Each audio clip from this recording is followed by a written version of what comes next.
sahabat simpati manapun Anda berada. Webinar kali ini kita mengambil tema public speaking tips.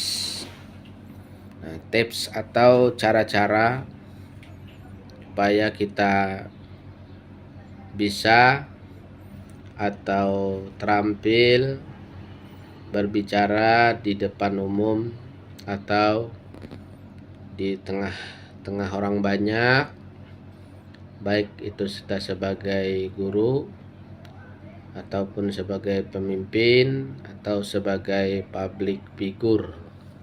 Nah, keterampilan ini sangat penting bagi kita.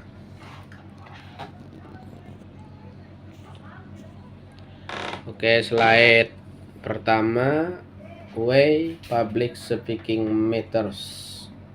Nah, mengapa berbicara di depan umum itu penting? Jadi mengapa bicara di depan umum itu penting? Whether it's a school project, nah, itu bisa saja merupakan proyek sekolah. Nah, tugas sekolah, mungkin kita sebagai moderator dalam kegiatan presentasi atau kita diskusi, kita jadi tim yang memberikan materi. A job interview, itu wawancara dalam sebuah pekerjaan. Nah, kemampuan calon pekerja dalam dia berbicara ketika dia dalam sesi wawancara itu menjadi suatu penilaian yang penting. Jadi para petugas yang memberikan wawancara itu akan menilai seberapa terampil kita dalam berbicara.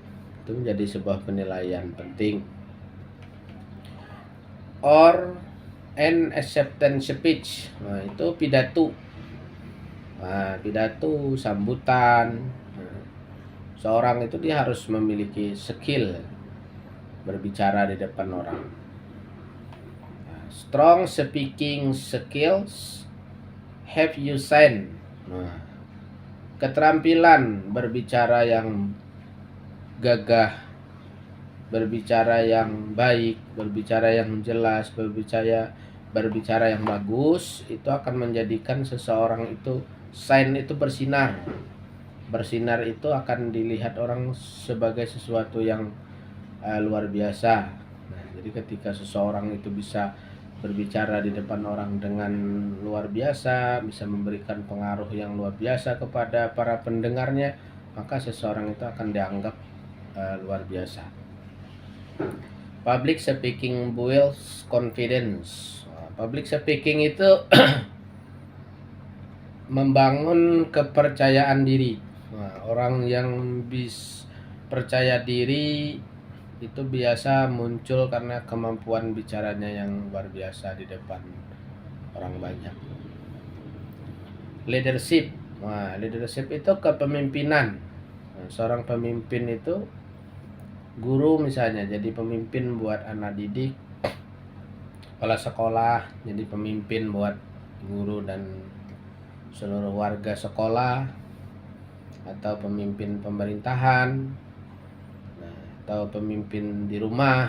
Nah, dia harus punya kemampuan berbicara yang baik, berbicara yang benar, berbicara yang bagus, yang percaya diri, berbicara yang tegas, tetapi memiliki makna.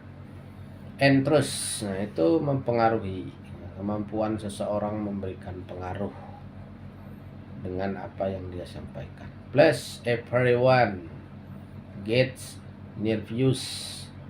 Nah, ditambah lagi setiap orang itu sebenarnya memiliki rasa gugup. Bahkan orang yang sudah terbiasa pun dia berbicara di depan umum, sudah terbiasa dia berorasi, dia pun masih ada rasa gugup. age normal. Nah, itu normal biasa. Ya, setiap orang itu, bahkan yang sudah sering, orang yang sudah lihai pun masih pernah saya tanya, ternyata masih ada gugup. Tapi tergantung kemampuan menguasai gugup tadi. Nah, itu. Kemudian slide berikutnya, know your content. Nah, kamu kenali, kamu ketahui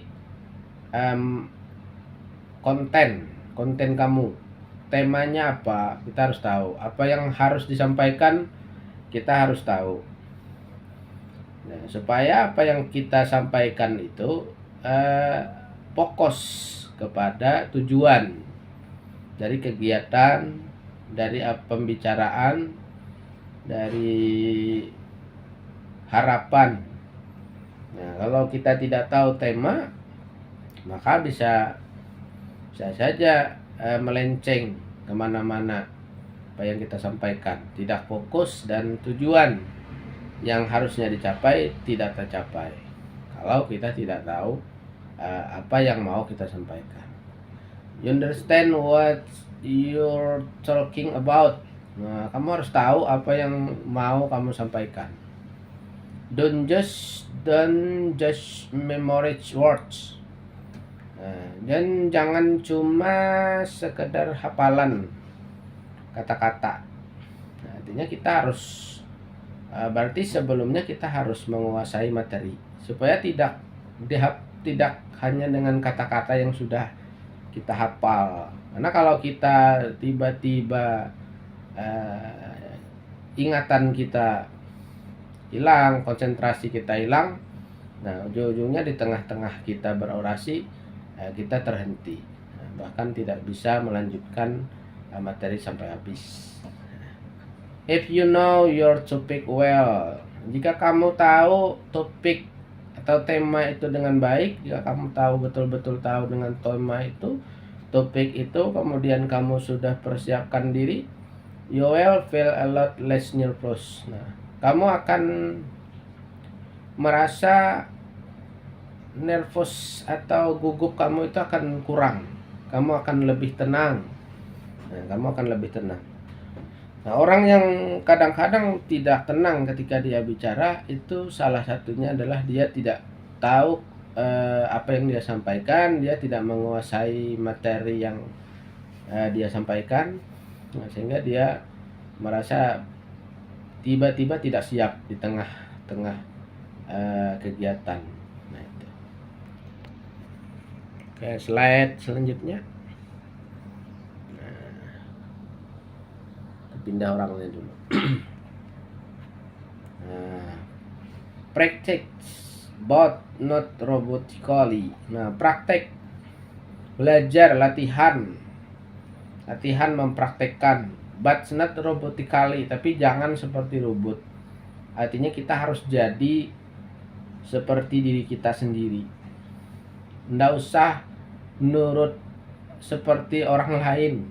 Kalau memang kita susah, artinya kita bicara saja apa adanya sesuai dengan karakter kita, sesuai dengan gaya bicara kita, natural bahasanya, natural atau alami, sesuai dengan diri kita, itu akan lebih baik. Practice out loud, not just in your head. Nah, praktik dengan suara yang keras. Nah, jadi latihan dengan suara yang lantang. Nah, tidak hanya dalam angan-angan aja, tidak hanya dalam kepala saja, tidak menghayal.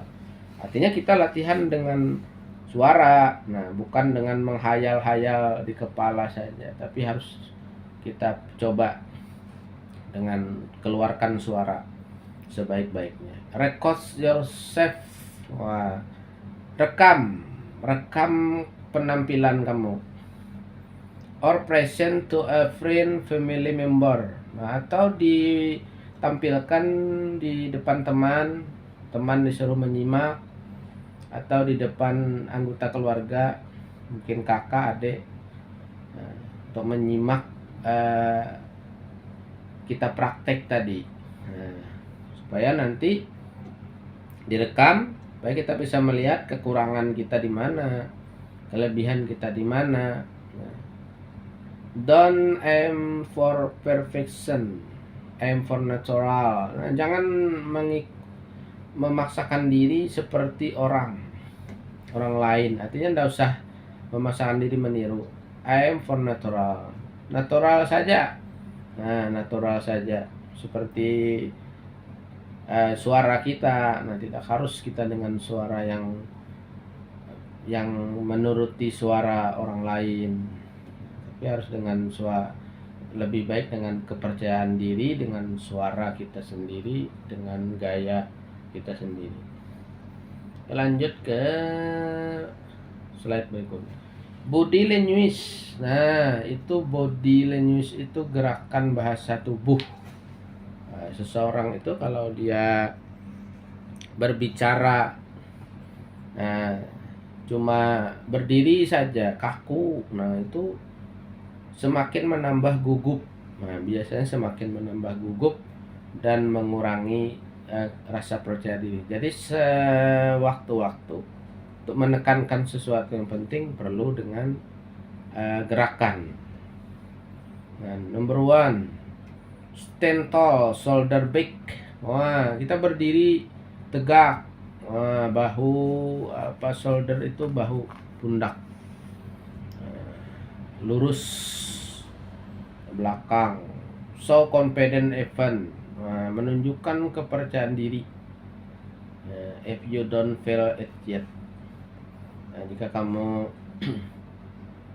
rasa, nah, jadi harus menunjukkan rasa percaya diri, harus tegap, harus apa nama bahasanya tuh, penampilan kita. Nah, ketika kita berdiri, bahu kita itu harus tegap. Nah, seakan-akan kita itu adalah orang yang profesional. Tapi kalau kita bahu kita nunduk atau kita miring dan sebagainya ketika kita bicara, nah itu akan mengurangi rasa percaya diri. Nomor 2, use hand gesture. Nah, gunakan tangan untuk menyampaikan poin-poin penting. Nah, misalnya dengan tunjuk, dengan genggam, kita ingin menyampaikan poin-poin yang penting dari apa yang kita sampaikan. Jadi jangan berdiri tegak saja, nah, tapi juga harus disertai gerakan tangan. Nah, mungkin juga sekali-kali gerakan kepala, nah, menunjukkan bahwa kita ingin orang lain mengerti atau orang lain merasa apa yang kita tunjukkan itu penting. Nomor 3, nomor 3, eye contact, kontak mata. Nah, jadi sekali-kali jangan cuma fokus satu titik. Nah, tapi bagusnya kita komunikasi dengan para penonton, para pendengar. Nah, try to scan the room. Sekali-kali mata kita itu melihat-lihat ruangan. Jangan hanya berdiri atau tunduk saja kepala kita. Apalagi kalau dengan teks, biasanya kita tunduk saja, fokus saja ke teks. Nah, itu juga kurang komunikasi. Not star one spot. Nah, jangan hanya satu titik. Nah, jadi kita perlu melihat ke penonton, komunikasi dengan penonton, mungkin menunjuk ke penonton, mungkin kita tanyai, atau kita ajak mereka untuk bertanya. Nah, itu. Lanjutnya voice control. Nah, suara, kontrol suara. Speak loud and notch. Nah, jadi suara itu cukup terdengar, to be heard, terdengar, even in the back row, sampai ke belakang. Nah, jadi kita usahakan suara kita itu jelas terdengar oleh para pendengar, oleh para audiens. Nah, jangan pelan, jangan terlalu gamat, Vary your tone. Vary your tone, don't sound like a robot. Nah, jangan kayak robot. Jadi suara kita itu kadang naik, kadang turun, tonnya ada irama. Gitu. Jangan seperti robot tertekan. Kalau kita seperti robot. Pause briefly after important points to let ideas sink in. Nah, berhenti sejenak ketika ada sesuatu poin penting untuk direnungkan, untuk dipikirkan oleh audiens. Jadi ketika ada poin-poin penting, kita sekali-kali kita berhenti sebentar untuk memberikan kesempatan kepada audiens untuk menerka atau memahami poin-poin penting itu tadi. Nah, jadi jangan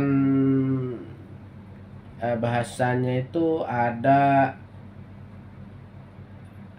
jeda-jeda, tidak harus selalu bicara saja misalnya, tidak ada henti, tidak ada titik dan komanya. Nah, itu berarti kita itu jadi kurang komunikatif, kurang komunikasi, kurang interaksi dengan para audiens. Slide berikutnya, manage your nervous. Nah, bagaimana kita memanage rasa gugup? Bagaimana mengatur rasa gugup? Nah, take deep breaths before during your presentation. Tarik napas. Nah, jadi sebelum kita berpresentasi, kita berpidato, kita berorasi, sebelumnya perlu juga kita tarik napas, kemudian berdoa dulu, minta supaya lebih tenang ketika kita menyampaikan presentasi kita, menyampaikan orasi kita atau pidato kita. Mungkin berdoa dulu, minta dengan Allah Subhanahu wa taala, Tuhan yang Maha Kuasa, minta dibimbing supaya apa yang kita sampaikan tidak salah, dijauhkan dari kesalahan-kesalahan. Nomor 2, channel nervous energy. Wah, energi kekuatan daripada rasa gugup itu. Nah, kita bagikan kita ubah menjadi antusias, menjadi sesuatu yang orang lain senang, orang lain suka, bikin orang lain gugup kita tadi, jadikan semangat. Nah, kita ubah jadi semangat dalam diri kita. Number 3, the audience is on your side. Nah, most people want to do well. Nah, audiens, para pendengar harus jadi penyemangat. Nah, most people want to do well. Orang-orang ingin kamu baik, kamu tampil bagus. Kita harus yakin kita bisa memberikan penampilan terbaik, dan kita yakin bahwa para audiens, para penonton itu kepingin kita tampil dengan baik. Nah, jadi jangan berburuk sangka, buahnya nih kawan-kawan pendengar nih pasti tidak suka. Nah, itu pesimis. Jadi optimis, kita harus yakin bahwa apa yang kita sampaikan itu diinginkan oleh para audiens. Nah, ini berikutnya, visual aids. Wah, visual itu yang bisa dilihat. Wah, itu alat bantu. Nah, jadi kalau orang presentasi itu bisa dengan alat bantu supaya kita kada melenceng, apa yang kita sampaikan tuh lebih fokus. Nah, apalagi bagi pemula itu bagus dia menggunakan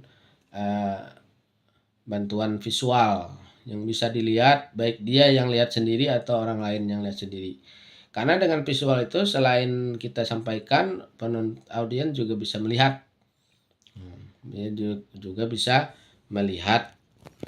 Nah, contohnya slides. Wah, slide presentasi ya seperti yang ini slide namanya yang saya tampilkan ini.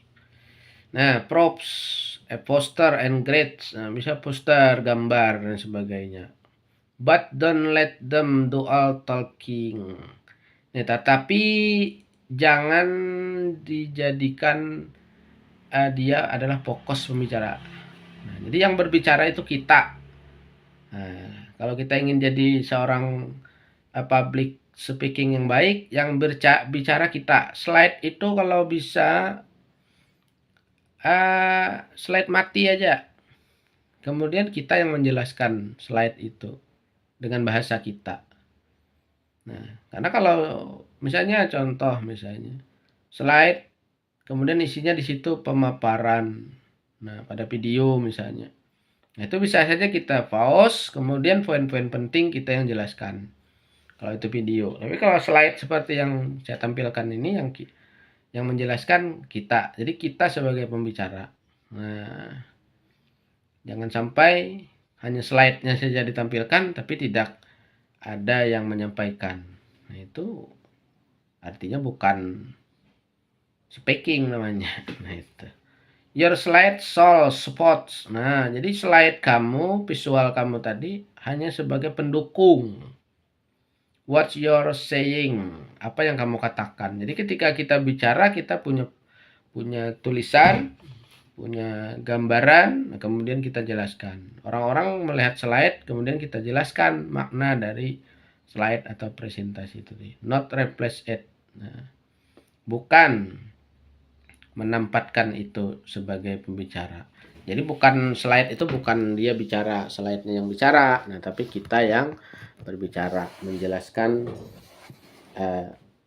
apa yang ada di slide atau presentasi kita itu tadi.